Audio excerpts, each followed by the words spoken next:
हरियाणा के एक कोने में बसी एक घाटी, जहां न मोबाइल नेटवर्क है, न भीड़, न बाजार, लेकिन वहां है एक ऊर्जा, एक शांति, और है शिव का वास।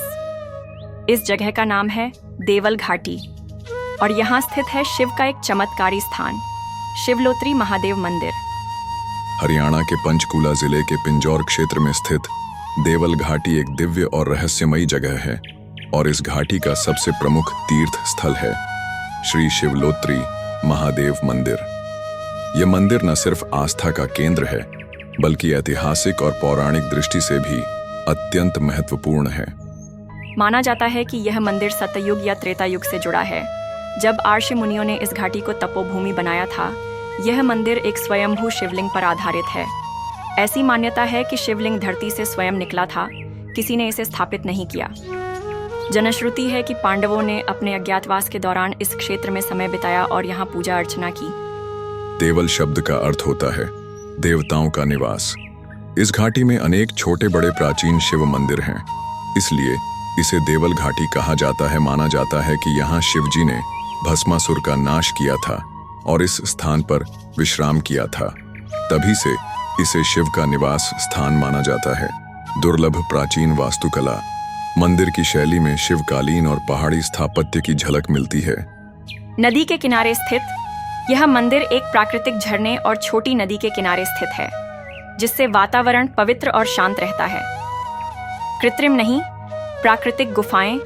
मंदिर क्षेत्र में कुछ प्राकृतिक गुफाएं भी हैं, जिनमें ध्यान लगाने की परंपरा रही है। शिवरात्रि और सावन का विशेष महत्व। शिवरात्रि और श्रावण मास में यहाँ भक्तों की बड़ी भीड़ लगती है। दूर दूर से श्रद्धालु यहाँ जल चढ़ाने आते हैं। देवताओं की उपस्थिति।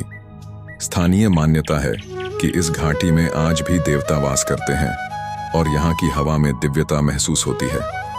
सफेद नाग की घटना। कई लोगों ने यहाँ शिवजी के गण के रूप में एक सफेद नाग को मंदिर के पास देखा है, जो श्रद्धालुओं में कौतूहल का विषय रहा है। शिवलोक जैसा अनुभव।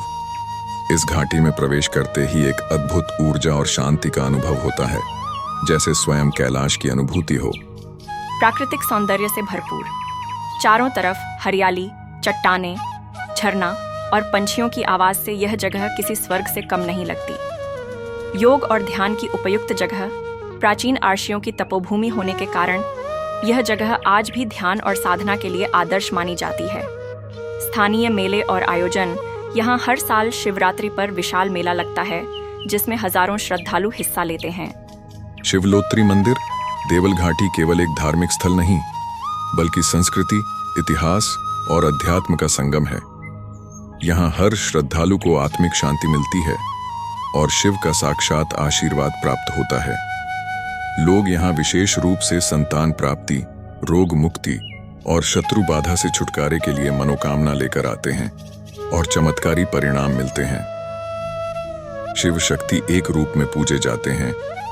शिवलोत्री मंदिर में शिव के साथ साथ माता शक्ति की भी पूजा होती है। यह स्थान अर्धनारीश्वर की भावना को प्रकट करता है। वनों से घिरा दिव्य स्थल, मंदिर चारों ओर से घने जंगलों से घिरा है। इस वजह से यहाँ का वातावरण ताज़ा, शुद्ध और आध्यात्मिक ऊर्जा से भरपूर रहता है। स्थानीय लोकगीत और कहानियां से यहाँ की महिलाएं और वृद्ध जन मंदिर की महिमा को लेकर कई लोकगीत और कथाएं सुनाते हैं, जो पीढ़ी दर पीढ़ी चलती आ रही हैं। शिव पार्वती विवाह स्थल की मान्यता। कुछ कहानियों में यह स्थान शिव पार्वती विवाह से पूर्व के निवास स्थल के रूप में वर्णित है। कहते हैं भगवान शिव को शोर शराबा नहीं, जंगलों की नीरवता पसंद है, और यही कारण है कि उन्होंने इस घाटी को अपना निवास बनाया। कहते हैं जब आप यहाँ पहली बार जाते हैं तो मंदिर तक पहुँचते पहुँचते ही शरीर हल्का लगने लगता है और मन शांत। कई भक्तों ने एक ही बात कही। हमने मंदिर के पास एक सफेद नाग को देखा, जो न किसी को नुकसान पहुंचाता है, न डराता है। बस मंदिर के शिवलिंग के पास चुपचाप बैठा रहता है, जैसे कोई प्रहरी। यह सिर्फ एक बार नहीं, हर साल शिवरात्रि या सावन सोमवार पर यह नाग दिखाई देता है, और जैसे ही दर्शन होते हैं वो अचानक अंतर ध्यान हो जाता है। लोग मानते हैं यह स्वयं शिवजी का गण नंदी है, जो नाग रूप में मंदिर की रक्षा करता है। मंदिर के पास की चट्टानों पर आपको दिखेंगे त्रिशूल, डमरू और नाग के चिन्ह, जो किसी इंसान द्वारा बनाए नहीं गए। इन निशानों को लेकर मान्यता है कि शिवजी ने स्वयं यहाँ ध्यान लगाते हुए इन चिन्हों को स्थापित किया था। यहाँ की हर चट्टान, हर पत्थर में एक कहानी छुपी है। महाभारत की एक कथा के अनुसार अज्ञातवास के समय पांडवों ने इसी घाटी में विश्राम किया था। युधिष्ठिर ने यहाँ यज्ञ किया और भीम ने एक चट्टान को फोड़कर जल निकाला। आज भी लोग इस चट्टान को भीम पत्थर कहते हैं और वहाँ जल रिसता रहता है। मान्यता है कि जो भक्त इस जल को अपने सिर पर चढ़ाते हैं, उनके सारे कष्ट शिवजी हर लेते हैं। हजारों भक्त नंगे पांव जंगलों से होते हुए शिवलोत्री पहुंचते हैं। हर भक्त एक ही मंत्र जपता है, बोल बम, हर हर महादेव। इन दिनों पूरा क्षेत्र शिवमय हो जाता है, जैसे स्वयं कैलाश यहाँ उतर आया हो। शिवलोत्री कोई आम मंदिर नहीं, यह एक अनुभव है। अगर आपका मन व्याकुल है, जीवन में समस्याएं हैं, हो सकता है शिवजी खुद आपको बुला रहे हों। हर हर महादेव।